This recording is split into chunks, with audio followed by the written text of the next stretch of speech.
apakah perbuatan kita kembali kepada kita? Apakah kebaikan kita itu menentukan siapa kita, menentukan keselamatan kita, kalau boleh saya katakan, menentukan surga atau tidaknya kita sebagai tujuan kita. Kurang lebih seperti itu jawaban saya, pertanyaannya, dugaan saya ya. Dan semua manusia tampaknya kan menggumuli ini. Cukupkah perbuatanku di hadapanmu ya Tuhan? Kan begitu.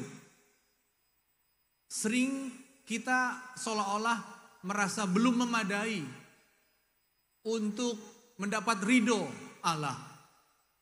Dalam perdebatan Katolik Kristen, dua aliran besar, juga karena itu Gereja Katolik kira-kira bilang begini, kamu harus mampu membuktikan perbuatanmu supaya kau selamat. Sejumlah perbuatan harus kau tuntaskan. Makanya yang paling tinggi perbuatannya yaitu menjadi imam, harus rela tidak menikah sampai mati. Sebagai bukti perbuatanmu yang diridhoi. Kan gitu ya. Sementara orang Protestan kira-kira begini bahasanya. Perbuatanmu itu tidak pernah bisa cukup untuk keselamatanmu. Kau butuh rahmatnya.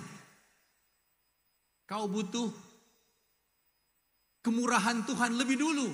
Baru kau bisa mengerjakan apapun. Nah, saya dengar juga dalam Islam begitu. Kalau tanpa rahmat ilahi, kita sendiri nggak pernah bisa menetapkan kita layak. Tetap Allah yang menetapkan. Jadi kalau boleh saya katakan pergulatan universal itu pertanyaanmu. Semua orang bergumul. Agar aku layak persisnya bagaimana ya Tuhan? Gereja Katolik meningkatkan tidak menikah. Namanya selibat. Saudara tahu dalam langkah tiap pagi romo-romo Katolik, saya ini Kristen ya. Mereka itu 2 kali harus ikat pinggang. Ikat pinggang pertama, cekrek gitu ya. Hidup tanpa harta milik. Semua milik gereja. Cekrek yang kedua, hidup tanpa hubungan seksual. Kita menikah dengan Tuhan, kira-kira begitu. Ya. Jadi itu juga menunjukkan pergulatan.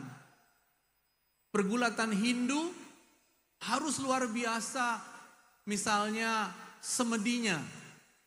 Ya. Orang Buddha mengatakan jalan tengah. Islam mengatakan syariat.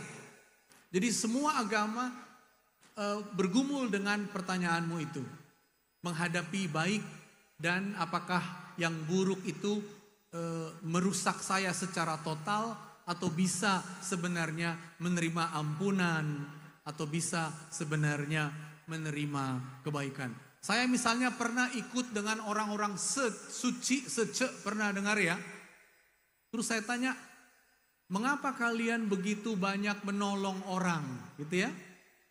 Jawabannya, agar saya punya jejak karma dalam hidup ini.